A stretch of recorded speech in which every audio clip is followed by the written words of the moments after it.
tú que puedes seguir los cursos de los astros y recorrer las mansiones infernales, revélanos nuestro destino terrestre. Y dinos en qué tierras deseas que habitemos. Indícanos la residencia cierta donde te adoraré eternamente. Y consagraré en tu honor templos con coros virginales. 9 veces lo dijo, dio 4 vueltas alrededor del ara, derramó el vino de la vasija en la hoguera y, ofreciéndose al sueño, se acostó sobre una piel de cierva que había extendido ante el altar y se quedó profundamente dormido. Era entonces, aproximadamente, la hora tercia de la noche, aquella en que el sopor más dulce se apodera de los mortales. Le pareció en sueños que la diosa se encontraba delante de él y que le hablaba de este modo. Bruto, en el occidente, más allá de los reinos de Galia, hay una isla en el océano, rodeada de mar por todas partes. Esa isla en el océano fue habitada otro tiempo por gigantes. Y ahora está desierta, esperando a tu pueblo. Búscala, pues será vuestra residencia perenne. Allí tus hijos construirán una segunda Troya. Allí nacerán reyes de tu sangre. Y a ellos se someterán todas las naciones del universo.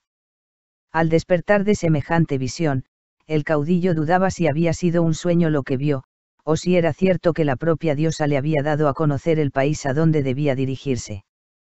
Convocó a sus compañeros y les refirió con detalle cuánto le había sucedido mientras dormía. 17. Ellos, exultantes de alegría, lo exhortan a volver a las naves. Mientras el viento sea favorable, piensan navegar rumbo a Occidente lo más rápidamente que puedan, en busca de la tierra que la diosa les ha prometido. No se tardan, tornan junto a sus camaradas y se hacen a la mar, surcan las olas por espacio de 30 días hasta alcanzar las costas de África, sin saber todavía hacia dónde encaminar sus proas. Llegan después a los altares de los filisteos y al lago de las Salinas, y navegan entre Rusicada y los montes Azaras, donde un ataque de piratas los coloca en un grave aprieto. Pero obtienen la victoria y siguen su camino, enriquecidos con los despojos y el botín cobrados al enemigo. Desde allí, atravesando las bocas del río Malva, arribaron a Mauritania, donde la escasez de alimento y de bebida los obligó a desembarcar y a dividirse en partidas para saquear concienzudamente la comarca. Otra vez bien provistas las naves, ponen rumbo a las columnas de Hércules, donde tienen ocasión de ver a esos monstruos llamados sirenas, que, cercando la flota, están a punto de mandarla a pique. Lograron escapar, sin embargo, y llegaron al mar Tirreno. Allí, junto a la costa, encontraron a 4 generaciones de los fugitivos troyanos que habían acompañado a Antenor en su huida. Su caudillo era un tal Corineo, un hombre honrado, noble y prudente, dotado de una fuerza tal que cuando luchaba con un gigante, lo vencía en un abrir y cerrar de ojos, como si fuese un niño su adversario. Una vez conocido el antiguo linaje del que procedía, lo admitieron cordialmente consigo, así como al pueblo del que era jefe, que en lo sucesivo se llamaría Cornubiense, del nombre de su capitán, y estaba destinado a prestar más ayuda a Bruto en combate que cualquier otro pueblo del mundo. Juntos, ambos caudillos se dirigieron a Aquitania y, llegados a la desembocadura del Loira, fijaron anclas. Allí se detuvieron 7 días, explorando la situación de aquel reino. 18. Era rey de Aquitania entonces Gofario el Picto. Habiendo oído el rumor de que un pueblo extranjero, con una gran escuadra, había desembarcado en sus dominios, se apresuró a enviar legados para que se informasen de si era paz o guerra lo que esos hombres venían buscando. Se encaminaban los mensajeros hacia la flota cuando se toparon con Corineo, que había salido con 200 hombres a cazar en la floresta. Dirigiéndosele al instante, le preguntan quién le ha dado licencia para entrar en los bosques del rey y dar muerte a sus ciervos, pues desde antiguo está establecido que nadie puede cazar allí sin autorización real. Corineo responde con altivez que no tiene necesidad de pedirle permiso a nadie, y entonces uno de ellos, llamado Inverto, tensa su curvo arco y le dispara una flecha al troyano.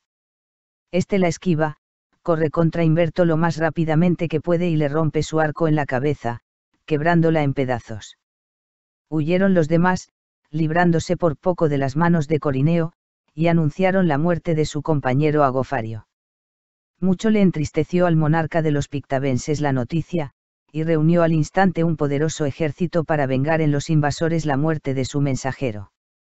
Bruto, al oír las nuevas de su llegada, fortifica las naves, ordenando permanecer a bordo a mujeres y niños, en tanto que él, con toda la flor de su ejército, se dirige al encuentro del enemigo.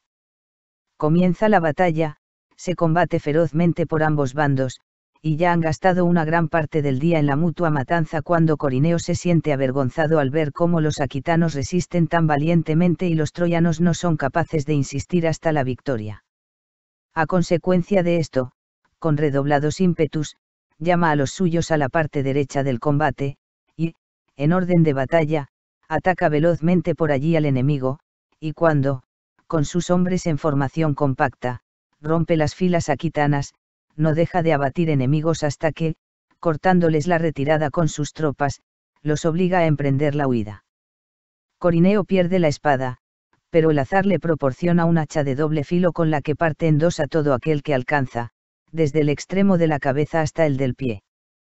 Bruto se maravilla, sus camaradas se maravillan, e incluso el enemigo se maravilla ante el esfuerzo y el valor del hombre que, blandiendo su hacha por entre las cohortes fugitivas, siembra el terror, y aún más con estas palabras. ¿A dónde huís, cobardes? ¿A dónde huís, gallinas? Volved, volved y medid vuestras fuerzas con las de Corineo. ¡Qué vergüenza! Sois tantos miles y de mí solo huís. Pero os queda un consuelo en vuestra huida, y es saber que soy yo quien os persigue, yo, que tantas veces he puesto en fuga a los gigantes tirrenos y los he arrojado en el Tártaro, de 3 en 3 y de 4 en 4. A estas palabras, un varón aquitano, llamado Suardo, vuelve sobre sus pasos con 300 guerreros y lo ataca. Pero Corineo, al levantar su escudo para parar el golpe, no olvida el hacha que tiene en las manos y, alzándola por encima de la cabeza, descarga sobre el yelmo de su enemigo un golpe tal que, desde la cabeza a los pies, lo divide en dos partes iguales. Después, precipitándose sobre los demás y ejecutando un terrible molinete, lleva a término una encarnizadísima matanza, corriendo aquí y allá, evita recibir un solo golpe y no deja un instante de abatir enemigos, hace volar un brazo, separa unos hombros de un cuerpo, corta de un hachazo una cabeza, amputa de raíz unas piernas. Todos lo acometían a él solo y él solo a todos acometía. Bruto, que todo lo contempla, inflamado de amor hacia su amigo, corre con una compañía a socorrerlo. Arrecia entonces el griterío entre ambos contendientes, los golpes se redoblan, es espantosa la carnicería por una y otra parte. Pero no dura mucho. Los troyanos obtienen la victoria y consiguen poner en fuga al rey Gofario y a sus pictavenses. 19. Gofario ha tenido muchas dificultades para escapar, y ahora se pone a recorrer toda la Galia con el fin de obtener ayuda de sus parientes y conocidos. Había entonces en Galia 12 reyes bajo cuyo dominio se encontraba todo el país, y eran los 12 de igual rango. Lo recibieron gentilmente y le prometieron, unánimes, que expulsarían fuera de las fronteras de Aquitania a aquel pueblo extranjero que allí había arribado. Bruto, entretanto, feliz con la victoria ya descrita, enriquece a sus camaradas con los despojos de los muertos, vuelve a agruparlos en compañías y conduce a su hueste al interior, con la intención de saquear por entero el país y de llenar sus naves con las riquezas obtenidas. Así, fuego tras fuego, incendia las ciudades a su paso, apoderándose de los tesoros que contienen, tala los campos, somete a ciudadanos y campesinos a una lastimosa matanza, con voluntad de exterminar al desdichado pueblo hasta el último hombre, y, luego de sembrar la muerte a lo ancho y largo de Aquitania, llega al lugar donde hoy se encuentra la ciudad de Tours, que, como hornero atestigua, fundaría él mismo después. Vio que el paraje era ideal como refugio y levantó allí su campamento, si fuese menester, resistirían dentro del mismo. El motivo de su recelo no era otro que la llegada de Gofario, quien, con los reyes y los príncipes de la Galia e inmensa muchedumbre de guerreros, estaba ya muy cerca de allí con ánimo de presentarle batalla. Terminadas las obras de fortificación del campamento, esperó 2 días a Gofario, confiando en su propia prudencia y en el coraje de los jóvenes que acaudillaba. 20. Cuando Gofario supo dónde se hallaban los troyanos, no cesó de avanzar día y noche hasta que tuvo ante la vista el campamento de Bruto. Torvamente lo mira, sonriendo entre dientes, y escupe estas palabras. ¡Ay! Destino cruel. Esos innobles fugitivos han levantado su campamento en mis dominios. A las armas, guerreros, a las armas, y dirigios, en formación compacta, contra ellos. No habrá descanso hasta que capturemos a ese rebaño de castrados como si fuesen ovejas y los vendamos como esclavos a lo largo de nuestros reinos. Sin dilación tomaron las armas todos cuantos o acompañaban y, formados en 12 columnas, se dirigieron contra el campamento.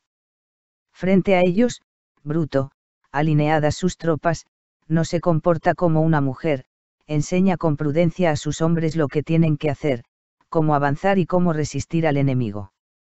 Comienza la batalla y, en un principio, son los troyanos quienes llevan las de ganar, realizando feroz matanza entre sus adversarios. Cerca de 2000 enemigos han caído ya para siempre, y los demás buscan la fuga, aterrorizados. Pero al bando que tiene de su parte mayor número de soldados le suele sonreír la victoria, y los galos, 3 veces más numerosos, aunque arrollados al principio, se rehacen después y atacan por todas partes a los troyanos, sembrando el estrago en sus filas y obligándolos a buscar refugio en su campamento.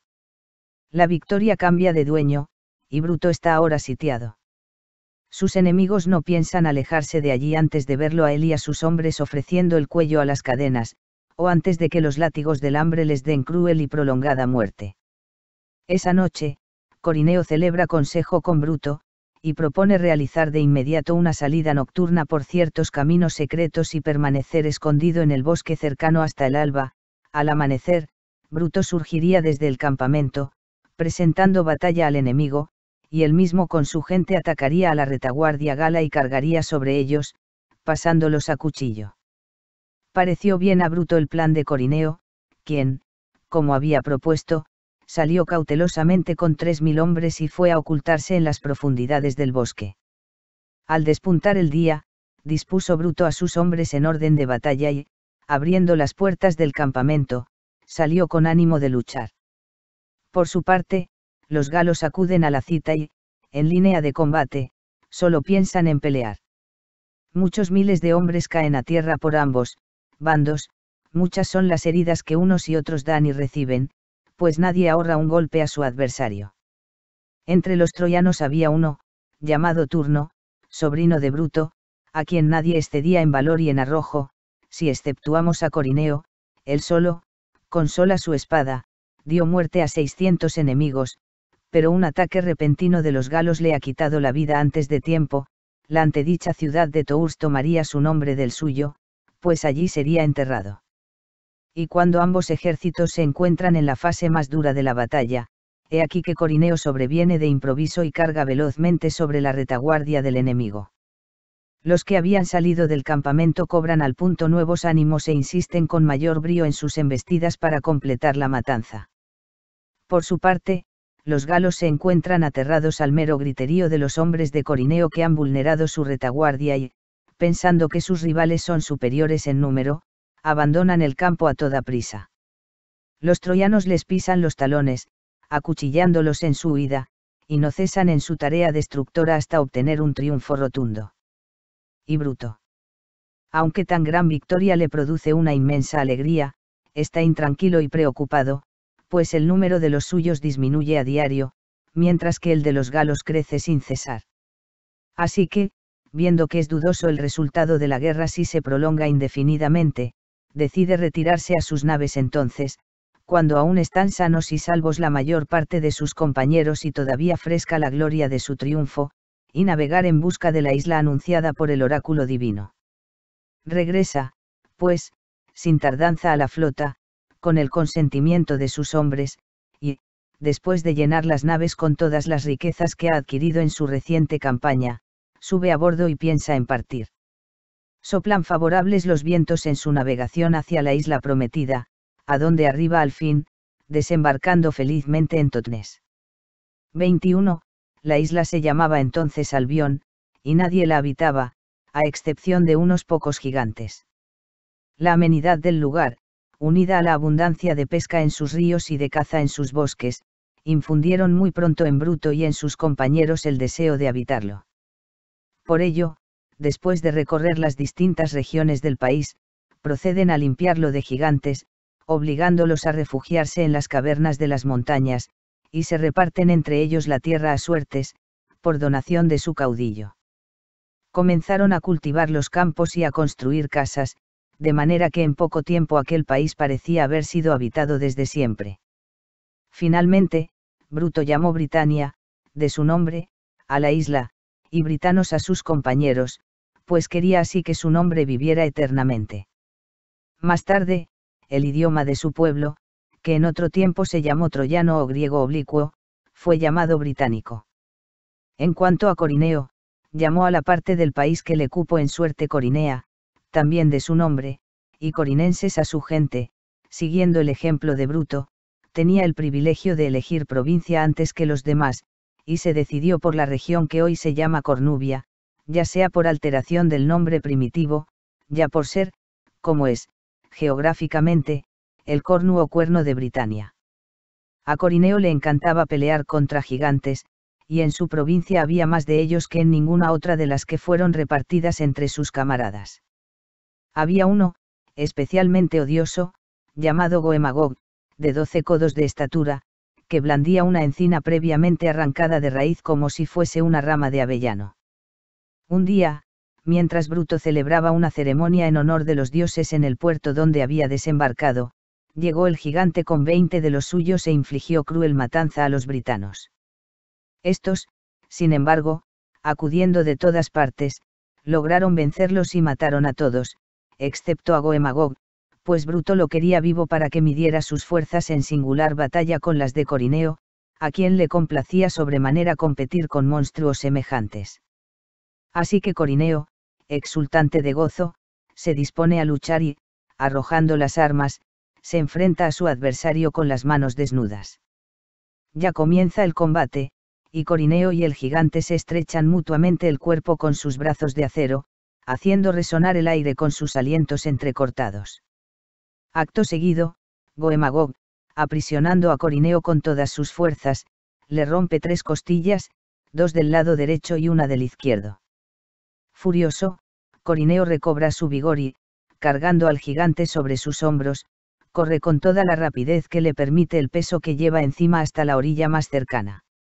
Y allí, desde lo alto de una alta peña, se libera del fardo que llevaba sobre sus hombros, arrojando al mar al horrendo monstruo, quien, cayendo por entre las afiladas rocas, se quiebra en 1000 pedazos y tiñe las ondas con su sangre. Desde entonces, a aquel lugar que presenció la caída del gigante se le llamó Salto de Goemagog, y con ese nombre es conocido todavía hoy. 22. Repartido su reino, pensó Bruto en construir una ciudad y, transmitiendo acción a su pensamiento, recorrió todo el país en busca del lugar idóneo para ello. Llegó en su recorrido al río Támesis, y deambuló por sus riberas hasta que halló el lugar que andaba buscando. Así, pues, fundó allí una ciudad, a la que llamó Nueva Troya. Con ese nombre fue conocida durante mucho tiempo, hasta que, por corrupción de la palabra, vino a llamarse Trinobanto. Más tarde, cuando Lud, hermano de Casibelauno, el que combatió a Julio César, obtuvo el gobernalle del reino, rodeó la ciudad de nobilísimas murallas, así como de torres construidas con admirable arte, y ordenó llamarla Caerlud, esto es, ciudad de Lud. Esta medida provocó una disputa entre él y su hermano Nenio, que tomó muy a mal que Lud quisiera abolir el nombre de Troya en su propio país.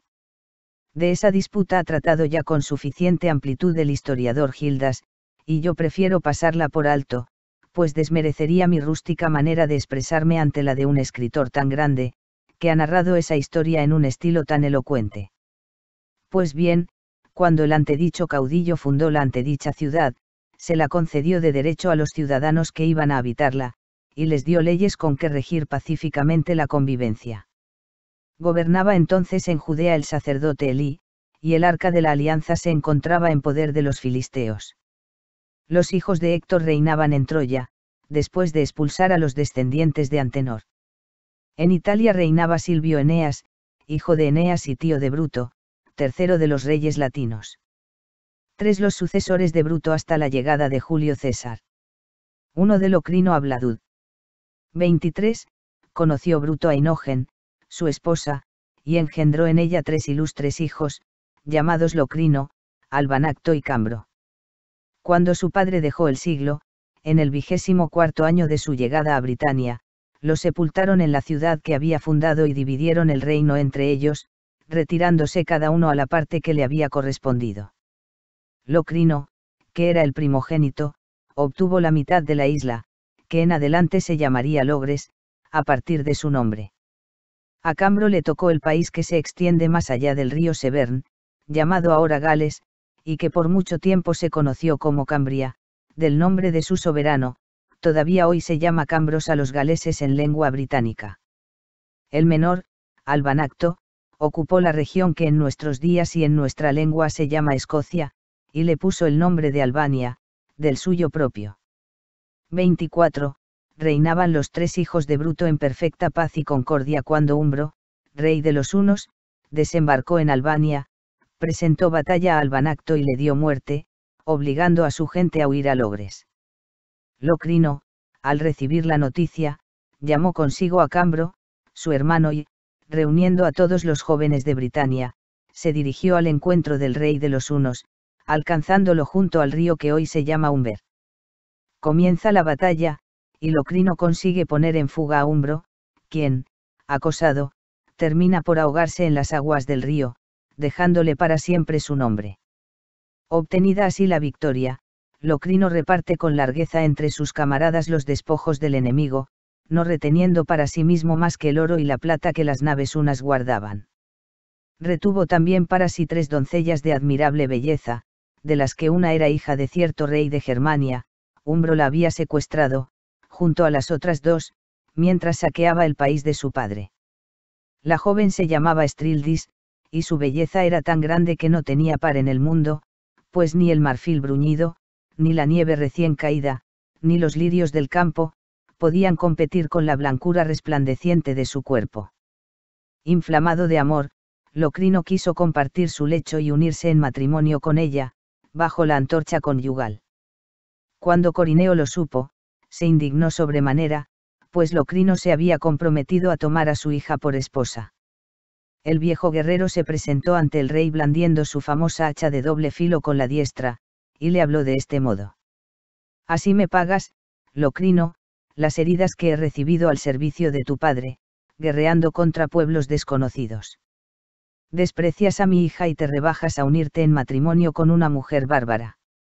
Si lo haces, obtendrás el castigo que mereces, mientras me queden fuerzas en esta mano diestra que ha arrebatado el gozo de vivir a tantos gigantes a lo largo de las costas tirrenas. Gritando esto una y otra vez, blandía el hacha como si fuese a descargar un golpe con ella cuando los amigos de ambos intervinieron y, apaciguado Corineo, obligaron a Locrino a cumplir su palabra. Así, pues, Locrino desposó a Gwendolena, hija de Corineo, pero no consiguió olvidar el amor de Estrildis, antes bien, hizo construir una cámara subterránea en Trinobanto, encerró allí a su amada e hizo que la sirvieran con todos los honores domésticos de confianza, pues quería guardar una absoluta reserva en sus amores, el temor que le inspiraba Corineo le impedía mostrarlos abiertamente. Prefirió, como he dicho, mantener escondida a Estrildis, frecuentándola durante 7 años enteros sin que nadie lo supiese, excepto sus más íntimos. Y, cuantas veces la visitaba, fingía que iba a ofrecer un sacrificio oculto a los dioses, consiguiendo que los demás diesen crédito a su ficción. En el ínterin, Estrildis quedó embarazada y dio a luz una niña de admirable belleza, a la que llamó Abren. Preñada también Gwendolena, parió a su tiempo un niño, a quien se le dio el nombre de Madán, su abuelo Corineo fue el encargado de su educación. 25. Pasó el tiempo. Cuando Corineo murió, Locrino repudió a Gwendolena e instaló a Estrildis en el trono. Gwendolena, profundamente indignada, se fue a Cornubia y, reuniendo a todos los jóvenes de la comarca, empezó a hostigar a Locrino con incursiones en su país. Ya están los dos ejércitos frente a frente, dispuestos a trabar combate a orillas del río Stur. Allí Locrino, herido por una flecha, pierde la vida y todos los gozos que conlleva. Muerto el rey, Gwendolena toma el gobernalle de la nación y, cegada del mismo furor que su padre, ordena que Strildis y su hija Abren sean arrojadas al río que hoy se llama Severn, y decide, en virtud de un edicto publicado en toda Britania, que ese río tome en lo sucesivo el nombre de la niña asesinada. Quería que fuese recordada siempre, pues fue su esposo quien la engendró. Todavía hoy el río es llamado, en lengua británica, Abren, que, por corrupción del nombre, es lo mismo que Severn. 15 años reinó Gwendolena tras la muerte de Locrino, que había reinado 10 años. Cuando vio que su hijo Madán era ya un hombre, le transmitió el cetro del reino, contentándose ella con la región de Cornubia, donde pasó el resto de su vida. En aquel tiempo gobernaba en Judea el profeta Samuel. Silvio Eneas reinaba todavía en Italia, y florecía en Grecia el arte del famoso poeta hornero. 26. Mientras Madán tenía el cetro, su esposa le dio a luz 2 hijos, Mempricio y Malim. El hijo de Locrino mantuvo diligentemente el reino en paz por espacio de 40 años. Al morir, surgió la discordia entre sus hijos acerca de la herencia paterna, pues cada uno de los dos anhelaba poseer él solo toda la isla. Mempricio, deseoso de conseguir sus fines, se entrevistó con Malim al objeto de buscar la concordia entre ambos, pero, inflamado por la antorcha de la traición, lo mató en presencia de los que habían asistido a la conferencia. Habiendo, así, obtenido el gobierno de toda la isla, ejerció sobre el pueblo una implacable tiranía, haciendo matar a la mayoría de los varones más nobles del país. Además, como aborrecía a todos sus parientes, porque temía que alguno de ellos pudiera sucederlo en el trono, los fue eliminando violentamente o a traición. Abandonó, por si fuera poco, a su esposa, que le había dado al famoso joven Ebrauco, y se entregó a la sodomía, prefiriendo el amor no natural a las inclinaciones naturales. Finalmente, en el 20º año de su reinado, mientras se encontraba cazando, se separó de sus compañeros y cabalgó hacia cierto valle, en el que, rodeado de una grey de lobos rabiosos, fue miserablemente devorado. Saúl reinaba entonces en Judea y Euristeo en Lacedemonia. 27. Muerto Mempricio, su hijo Ebrauco, varón de alta estatura y de admirable fuerza, recibió el trono de Britania, que ocuparía durante 39 años. Fue el primero, después de Bruto, en conducir la escuadra a las costas de Galia y, llevando la guerra al interior, asoló las provincias matando hombres y saqueando ciudades, regresó victorioso, trayéndose consigo riquísimo botín de oro y de plata. Después fundó una ciudad, al otro lado del Humber, a la que llamó, de su nombre, Caer-Ebrauc, esto es, ciudad de Ebrauco. Reinaba entonces en Judea David, Silvio Latino en Italia, y Gad, Natán y Asaf profetizaban en Israel. Fundó también Ebrauco la ciudad de Alclud en Albania, y la fortaleza del monte Agned, que ahora se llama Castillo de las Doncellas y Monte Doloroso.